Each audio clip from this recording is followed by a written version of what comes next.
Another edition of Xperience Sessions right here on indigomusic.com. I'm Rohit, and joining me right now is an indie artist, Ruhee Ahamed. Welcome to indigomusic.com. Thank you. Thank you for having me. Now, you were in conversation with one of my fellow RJs a few months back, in fact, a few years back. Now, what's changed from then to now? It's been opening up everywhere. The COVID-19 is slowly going down. How has it been for you? I think it has been great for artists like me all round because we get to go back to doing live shows. Yeah. And I think that was our bread and butter mostly. But what it did was actually help us sort of venture out into avenues we didn't sort of really think we'd go into just because the pandemic had sort of, inspired us to get that going. So I feel like there was a lot of self-discovery. There was a lot of trying out new things in terms of personally for me, production and teaching really took off for me. Right. It has been quite a journey since my last interview with Neerja on Radio Indigo. So I think it's been great so far. It's been a great 2 years of growing and learning. Right. Ruhee, you're also a part of Bryden and Path Ensemble, and you're also now a solo artist, an indie artist. How different is it playing with a band and performing solo? I think I've been one of those indie artists who've been really nervous taking my own music live. In fact, I haven't done it yet in the 2 years because of the pandemic and everything that came and went. And I think personal excuses of just stopping myself from going that far. As an indie artist, we're just a two-piece band as of now, with my keyboardist Israel and me on the vocals. So we hope to take it live very, very soon. But with Bryden Path, it has been a 7-year journey for now. And that's obviously a very, very insanely great learning experience, to be very honest. I think half the confidence of where, my music is at personally right now is because of the entire amount of learning and growing that happened with them. With the talented musicians that I work with. So it's very different, I feel personally, because, there you have a whole band backing you, and here it feels like, oh my God, everything needs to be done by you. Yeah. Nothing's taken care of. You are the whole band, basically. Yeah. And that, that enterprising part of you that you need to find is a little scary to do. So, but yeah, I'm slowly getting there, and hopefully soon you'll catch us live.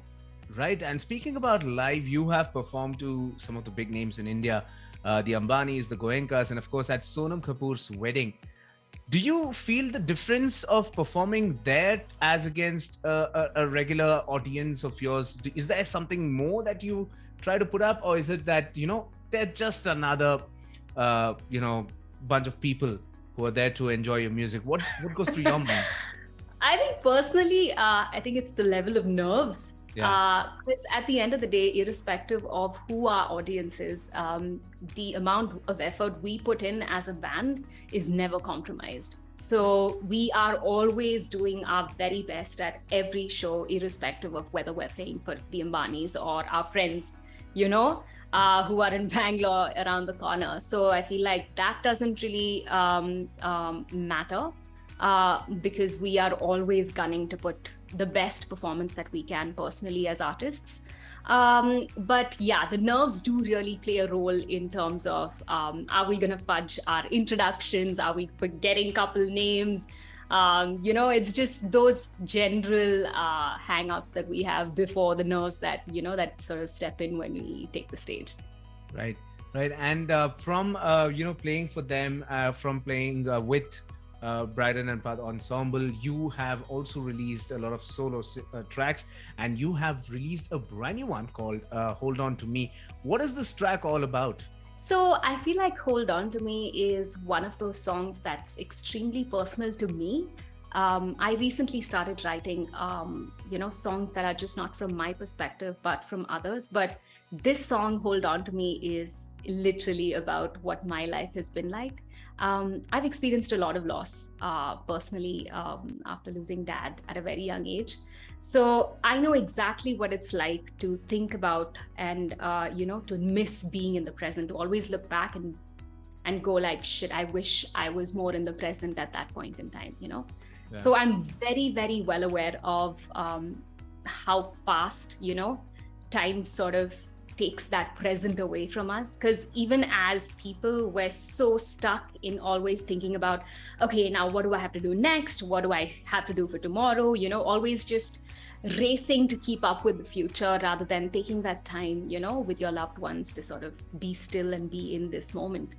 So that's one of the things that I really wanted to capture with this song. And I think as a vocal performance, it was one of the most challenging that I have personally done, just because I wanted to challenge myself and push myself. But it has its own story, because it's not just, one of those happy-go-lucky songs of, hey, we are happy, we're, having a great time. But, it's one of those really extremely realistic things that, the future can really get away from us. We may never have a tomorrow, and that fear of, not having that with the person that you love the most, and you take for granted, because you're always planning ahead. It really shows in the vocals as and when, the song sort of keeps progressing. So a little reminder, for when you feel like sitting and spending your time with your loved ones, let me sing to you. That is what I was going for, just that time. And the track sounds just fantastic. Ruhee, what's next in the pipeline for you? Do you have a new single, an album, or collaboration? What's cooking in your studios? There's quite a bit cooking. I'm actually looking to release the EP album.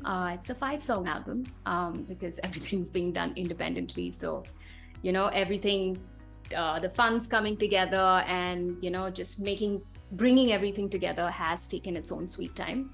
But I think I'm not at all regretting it, because I think there's really a time and place for everything. So hopefully before the end of this year, I plan to release the EP. But I've already released one single back in 2020. This would be my second, Hold On To Me. And I feel like the response has been really overwhelming for me personally, because